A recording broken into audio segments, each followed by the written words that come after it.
because sometimes they interfere with the quality of these whispers. Today was another fairly nice day. I got out and walked again, and these are just town walks, but I do it for exercise, but I also do it for a chance to catch some pictures or video of spring, and I will probably include a few of these in this whisper. The first picture is a blossom of my pumpkin plant up close, and they look very pretty and brilliant for one day, and then they close and shrivel up and die. I've had it outside for the last few days trying to get most of its energy from natural light, but I get a lot of flowers, but they are still doing the same thing, so I don't know. I can hardly believe that that's natural. This just doesn't seem like a long enough time for the pollen to go from the male to female flowers, so anyway, I think through the day sometimes, trying to come up with topics to talk about, because I know that my personal life isn't all that exciting. There's not always enough new information or excitement in my life to warrant a new whisper video every day. But one of my interests is in history, and I was thinking about how hard life was, primarily from the 19th century back, but really up to about 1920, not only in the United States but worldwide. And I was having a friendly debate with someone about a year ago about that very topic. This was someone online. It might have been YouTube or Facebook. I'm not really sure. I don't remember, but he claimed that from about 1880 on, we pretty much had the same conveniences that we have today. Well, of course, he didn't mean computers, but he said that we had the telephone, the telegraph, and the diesel or gasoline engine was at least invented, but not incorporated into a vehicle. But we were well on our way to having everything that we have now. But I don't really agree with that. There's a lot more to life than communication, as well as travel. And the first thing that comes to mind is medicine. The drugs of the 19th century did very little to help people. I do believe it was around 1870s or 1880s that Ian Fleming discovered penicillin, or at least the mold for penicillin. But it wasn't cultured for some time after that. And I don't even believe the sulfa drugs were invented at that time. So there were no antibiotics, no sulfa drugs, basically no treatment for infection.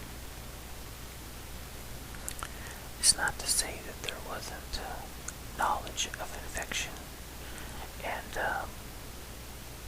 the first step in any kind of a treatment is prevention. But in the Civil War, they knew that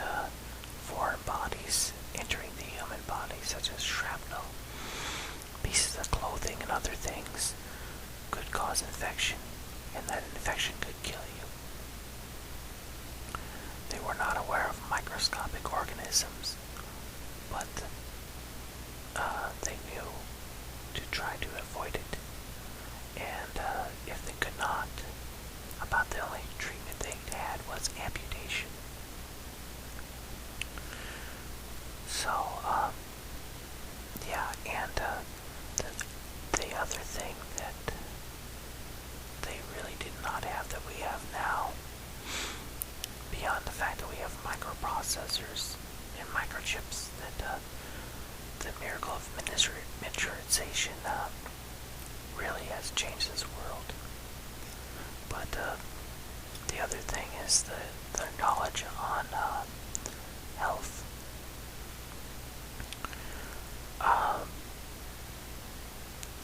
They probably weren't aware of all the vitamins that the body needs. Most people probably were not aware that the high animal fat diets that they had back then were clogging their hearts and reducing their lifespan, at least for the men, into the 40s.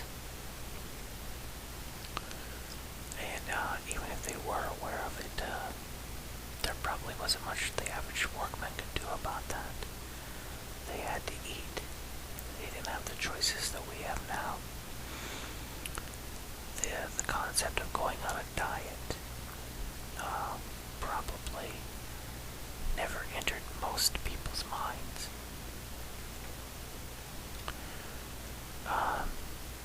But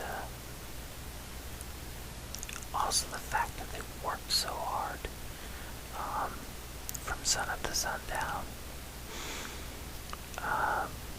it makes me think of a retro article I read, I believe in the Old Farmer's Almanac. They published this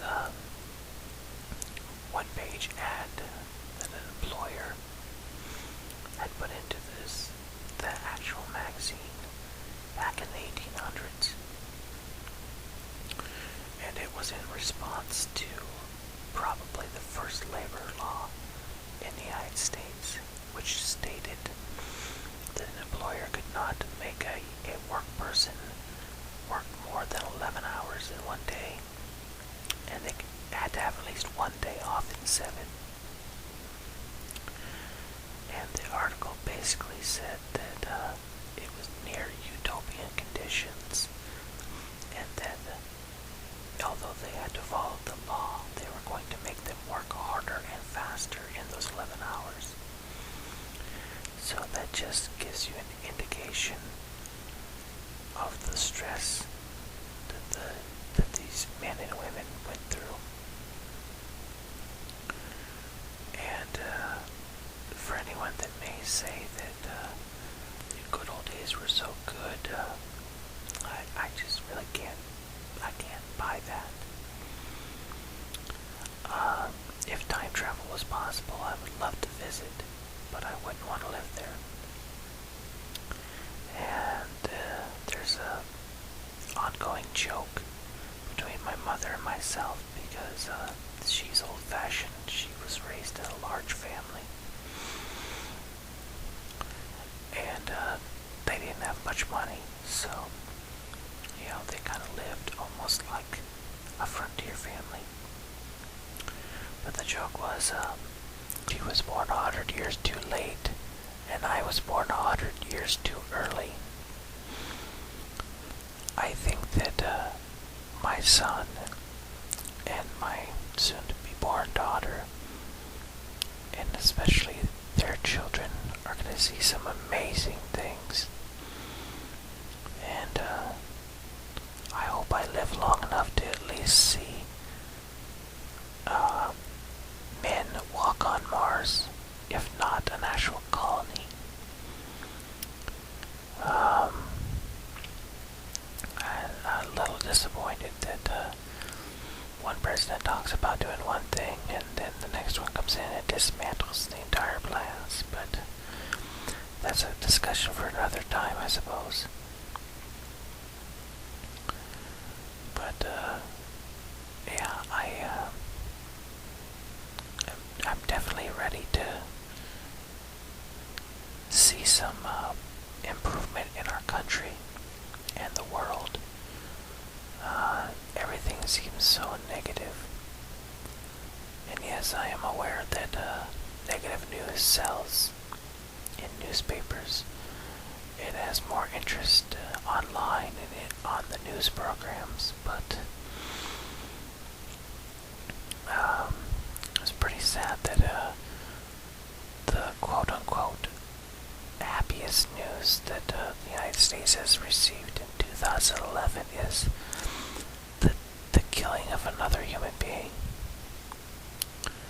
I'm ready for some happier news than that.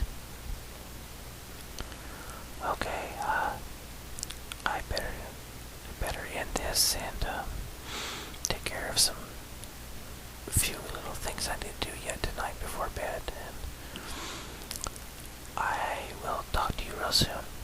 Have a great night. Goodbye.